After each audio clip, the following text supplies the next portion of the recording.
Operation Sweep is in full effect, and the arrested street beggars are being profiled to send to their states, as you'll see in our focus on the FCT. And tonight, development lawyer and human rights activist Onyekpere joins us for a sit-down examining governance in the FCT under Minister Nyesom Wike. This is Dateline Abuja.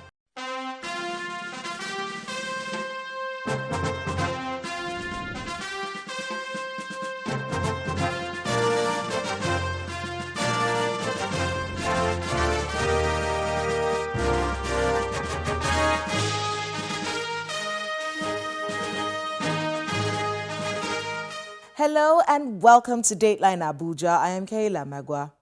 Former President Muhammadu Buhari was laid to rest in his hometown in Daura, Katsina State, as accolades continue to pour in for the former leader. And President Bola Tinubu led tributes in an extended Federal Executive Council session for the late former president. Meanwhile, a national constitutional summit held in Abuja during the week, hosted by the Patriots, led by Chief Emeka Anyoko. And they made a few demands. Here's more in our Abuja wrap. It was quite a week in Nigeria's presidency, beginning with President Bola Tinubu returning to the country following his visits to St. Lucia and Brazil. The president arrived at the Nnamdi Azikiwe International Airport, Abuja, around 1:50 a.m. on Sunday and was received by a delegation led by the National Security Advisor, Mr. Nuhu Ribadu, along with some ministers and other officials. The president had departed Abuja on the 28th of June on a two-nation visit to St. Lucia and Brazil. His first stop was St. Lucia, where he paid a state visit as part of efforts to deepen Nigeria's engagement with Caribbean nations and strengthen South-South cooperation. President Tinubu arrived in Brazil on the 4th of July to participate and join other world leaders in the 17th Summit of BRICS in Rio de Janeiro. That same night, President Bola Tinubu announced the passing of his predecessor, President Muhammadu Buhari, who passed in London at about 4:30 p.m. following a prolonged illness. According to a statement by the presidency, President Tinubu spoke with the former president's widow, Mrs. Aisha Buhari, and offered his deep condolences. President Tinubu also ordered Vice President Kashim Shettima to proceed to the United Kingdom to accompany President Muhammadu Buhari's body back to Nigeria. He ordered the flags be flown at half-mast as a mark of respect for the departed leader. Vice President Kashim Shettima and the Chief of Staff to President Bola Tinubu, Mr. Femi Gbajabiamila, met and condoled with the family of late President Muhammadu Buhari in London, following the president's directive for them to accompany the body of the former leader to Nigeria. Both Senator Shettima and Mr. Gbajabiamila condoled with the family, expressing President Tinubu's sympathy for their loss. The delegation also visited Mr. Maman Daura, nephew to late President Muhammadu Buhari, who is also recuperating in a London hospital. The condolence visits were conducted as they awaited the conclusion of procedures and documentation for the repatriation of the remains of late President Buhari. The delegation also included Governor Babagana Zulum of Borno State, Minister of Foreign Affairs Ambassador Yusuf Tugar, and the Deputy Chief of Staff to the President, Office of the Vice President, Mr. Ibrahim Hadejia. Baba, at the instance of President Bola Tinubu to come and fiercely identify with the family in this period of grief, it's not a loss to the family alone, but to the entire nation. And the president was personally gripped, was personally touched. He said he's one of us. That was the exact word he used. May Allah grant the soul of our patriarch, of our father, eternal rest, and reward him with his Al-Jannah Firdaus. And may Allah also give the family, the government and people of the Federal Republic of Nigeria the fortitude to bear the irreparable loss. 2 days later, the remains of former President Muhammadu Buhari was laid to rest in his hometown Daura, Katsina State, in a solemn ceremony that drew dignitaries from across the nation and beyond. President Bola Tinubu and Vice President Kashim Shettima led a list of dignitaries that included former Vice President Atiku Abubakar and Professor Yemi Osibajo, as well as state governors, members of the Federal Executive Council, and a delegation from the Republic of Niger and Guinea-Bissau. President Bola Tinubu has paid tribute to the life and service of late former President Muhammadu Buhari, describing him as a man of austere honor, quiet courage and patriotism who lived more in action than in words. The president was speaking at the expanded special session of the Federal Executive Council, which took place in the presidential villa, Abuja. The session had in attendance top government officials and representatives of the family of the late president. His life was a rebuke to vice and a refuge of virtue. The purity of his private character gave radiance to the discipline and integrity of his public service. We honor his service, reflect on his legacy, and pray for the peaceful repose of his soul. May Gazikia, the people's general, the former president, your duty is done. Meanwhile, some eminent Nigerians, including the former Secretary General of the Commonwealth, Chief Emeka Anyaoku, former Governor of Ogun State, Senator Gbenga Daniel, as well as Professor Ben Wabweze, are renewing the call for a new constitution for the country. Speaking at the opening of a two-day national summit in Abuja, the elder statesman argued strongly that the solution to Nigeria's problems rests majorly on having a complete replacement of the 1999 constitution. Nigeria is a pluralistic country. For its stability and maximal development, its constitution must address its pluralism. Our present 1999 constitution, as amended, is not such a constitution. It was not democratically formulated. It was instead imposed on the country through a decree by the military administration. And the governance system derived from it is not only non-inclusive, but also induces over-expenditure of the nation's resources on administration rather than on capital development.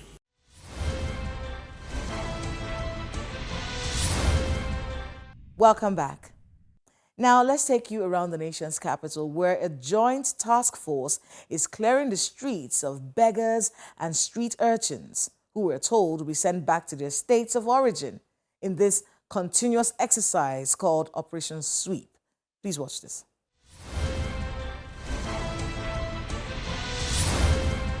On the 9th of July 2025, the Minister of the Federal Capital Territory, Mr. Nyesom Wike, directed that Abuja and the satellite towns in the FCT be completely rid of street beggars, traders, one-chance syndicates, scavengers, miscreants, and other social nuisance. The Senior Special Assistant on Public Communications and Social Media to the FCT Minister, Larry Olayinka, said in a statement that an operation codenamed Operation Sweep Abuja of miscreants, street beggars, traders, scavengers, and other criminal elements had commenced in the FCT.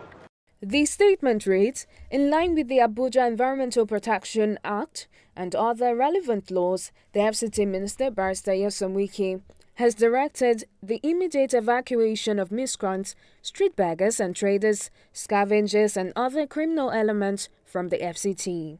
Our nation's capital should be a secured symbol of pride and beauty, not a site for street beggars and scavengers, most of whom are agents of criminal elements. To achieve these, a joint task force comprising security agencies and relevant FCT SDAs have been deployed to apprehend any persons found begging, scavenging, loitering, or engaging in other acts criminal to the well-being of the residents. Arrangements have been made to profile them and hand them over to the home state government. Security of lives and properties of residents of the FCT is of paramount importance to the government. We must all join hands to achieve a safer Abuja. Mr. Larry Olayinka followed this statement with an interview right here on Dateline Abuja, explaining how exactly this operation is supposed to work. The Minister of FCT, Onyekpere, now has this perception or image of talk and do. So this one that he has said, Operation Sweep Abuja, those people should better live where they are, because he's serious about it. Are they going to be arrested? They already, as I'm talking to you, more than 100 people have been arrested And put in jail? They are not. So you see, when they are arrested now, they are profiled. The ones that have criminal tendencies are taken by the police. The ones that are just beggar or miscreant roaming the street for want of what to do or where to live, they are at the camp in Buhari. Okay. So they will be profiled. Okay, which state are you from? Which state are you from? When we know that when we know their state, they will be taken back to their state liaison office. Who communicate with their state government, give them the numbers, give them the identities, give them their photographs, and will take them back to their states. Discussions over, and it's time for action. The Federal Capital Territory Administration's Ministerial Committee, which comprises a joint security task force, has so far arrested over 200 beggars loitering around the nation's capital.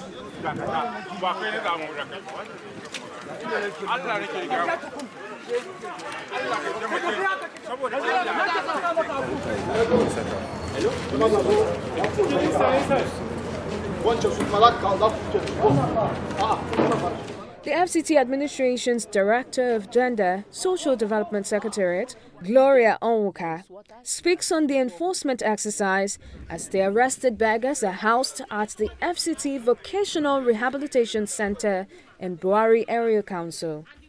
She explains that the operation is part of ongoing efforts to beef up security in the territory, adding that persons arrested will be profiled and then deported to their various states. I have 80 men on ground here at the center, while the female are 58 and the children are 72 in number.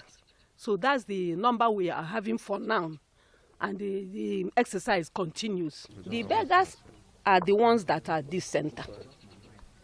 And the one chance is we kept them elsewhere, that with the police. Okay. The moment we bring them here, we start profiling them. After profiling them, they have rooms where we are keeping all of them, and they are properly fed. We feed them. There is water. You can see the borehole water is rushing. So we keep them in all those rooms. They will be fed.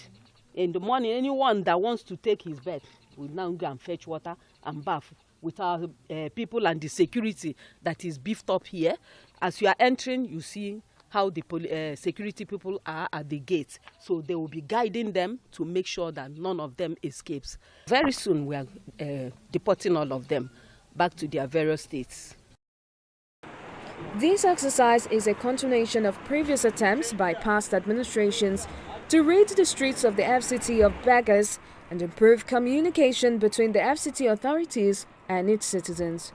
Residents are being urged to report suspicious movements in their neighborhood via phone calls to these phone numbers 080 32 00 3913 and 080 615 819 38.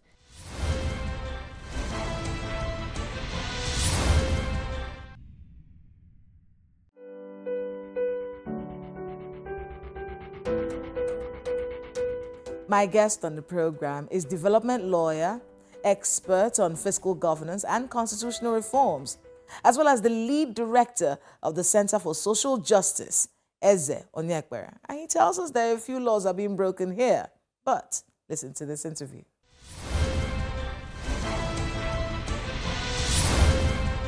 Mr. Onyekpere, welcome to Dateline Abuja.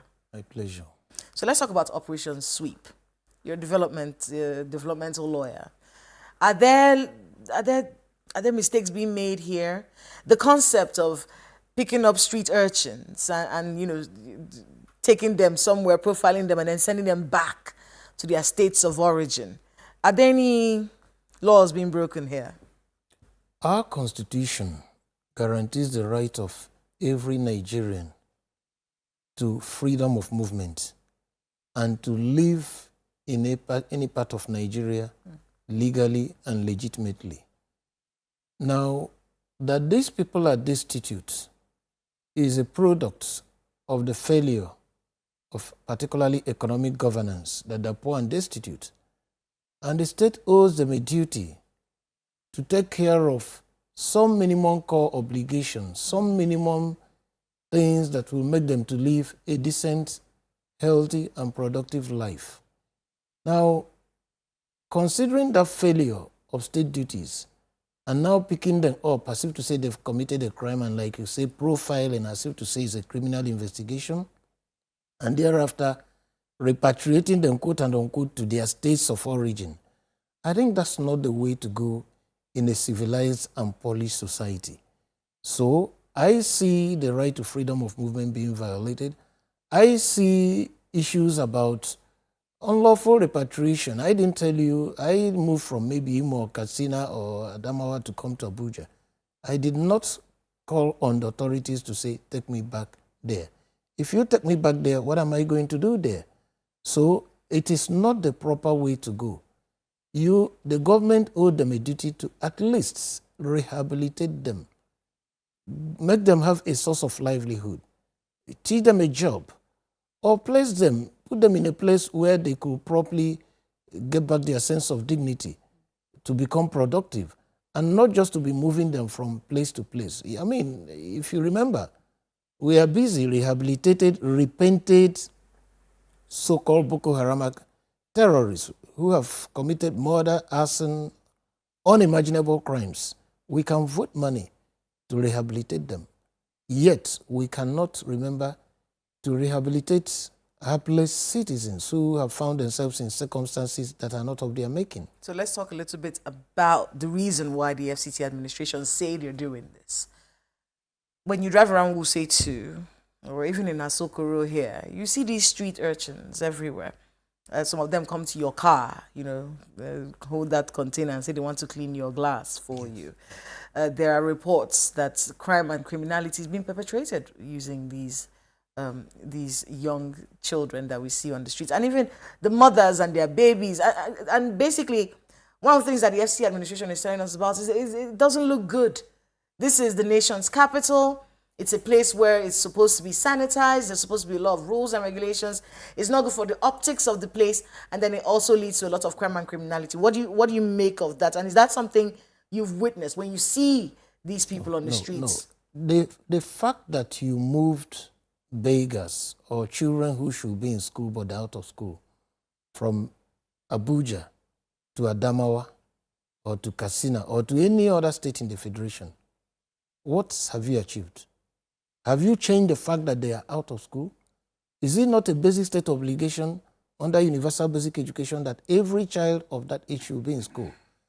I had expected the government to find those children, maybe pick them up, find out why they are not in school, and put them in school, since basic education is supposed to be universal and free at no cost at all to both the child and the parent. So moving them from state to state, does it solve the problem? Now, if you are talking aesthetics... Exactly. I was going to say, they'll say it solves the problem of the aesthetics. No, hold on. The nation's capital. Have you not seen at even in the central area, even close to the seat of power, I have been stopped on the traffic by a number of cattle rearers, cattle, goats, and sheep.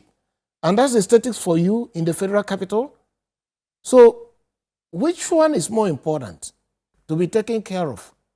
Cattle and sheep roaming around, messing up everywhere, along the major highways, along street corners, in even preserved areas, and you leave them to be roaming, but you are after human beings to deport them, to make them as if to say there is a piece of chattel who you move from one place to the other.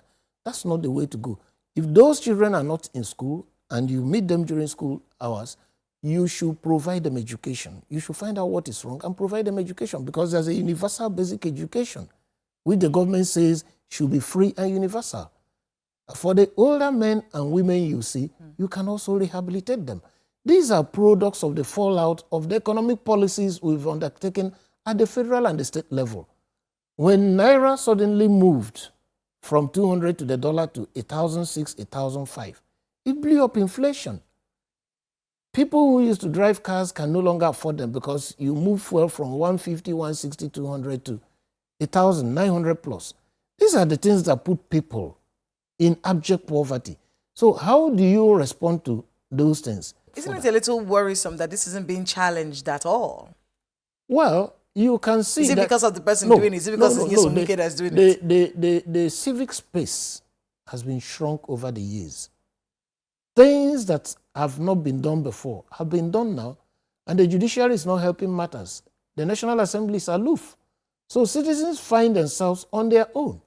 And of course, you know the nature of the Abuja minister.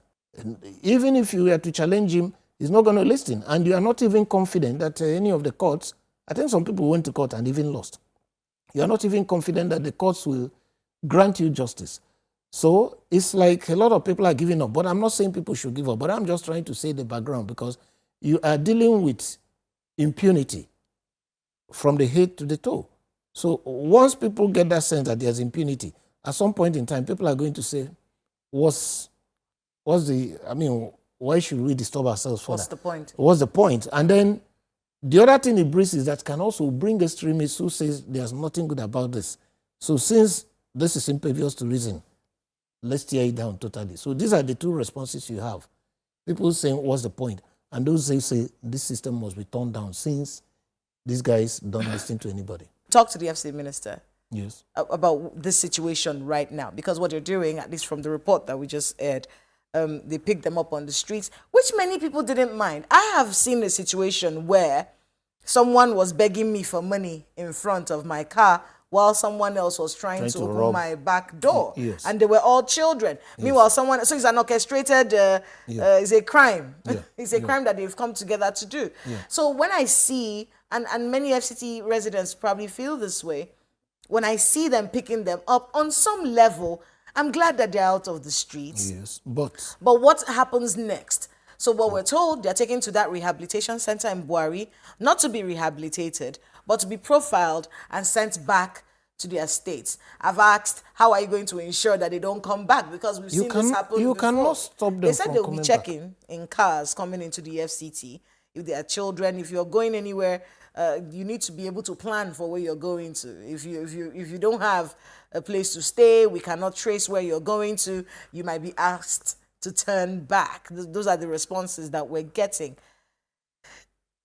If you could talk to the FCT minister about where we are now and what he should be doing differently, what would that be? Now what is being proposed, or what is happening, is beginning to look like even Nigerians who are looking for visas to escape the country, and the country is saying, oh, you don't have enough means to survive in this country. You haven't shown you're not running away. You're not going to be an economic nuisance. If I have my way, I will tell him, pick those children up. If there is a camp, take them to that camp. Put them in school. If they are children or school age, you should be in primary and secondary school. We have enough resources not to ask them to pay any fees. Going to the school from the camp? Yes, okay. They can do that. Governance, humane system can only come from the polls.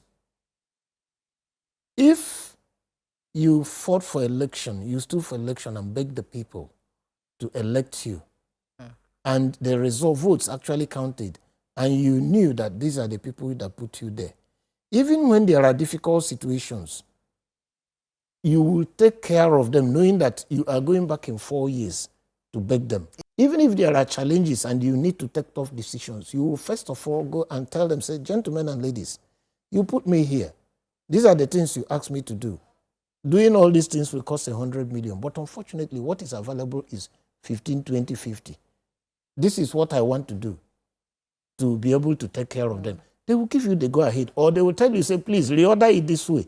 Instead of this one, do this one. So there's an accountability dimension. You don't wake up and take such a unilateral decision and when everybody says, go to hell. That's what happens. In your view, should the office of the FCT minister be No. one that is elected? I am not saying it should be elected. There is no accountability. On which of those forums that WIC organizes on a weekly or monthly basis has he used it to give an account of his stewardship? He uses it as launching pads to attack his opponents.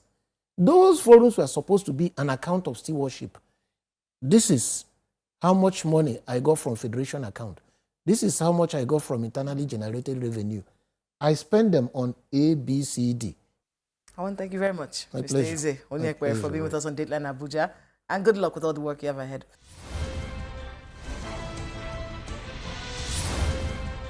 Thanks to my guest and to everyone who spoke to us today on the program.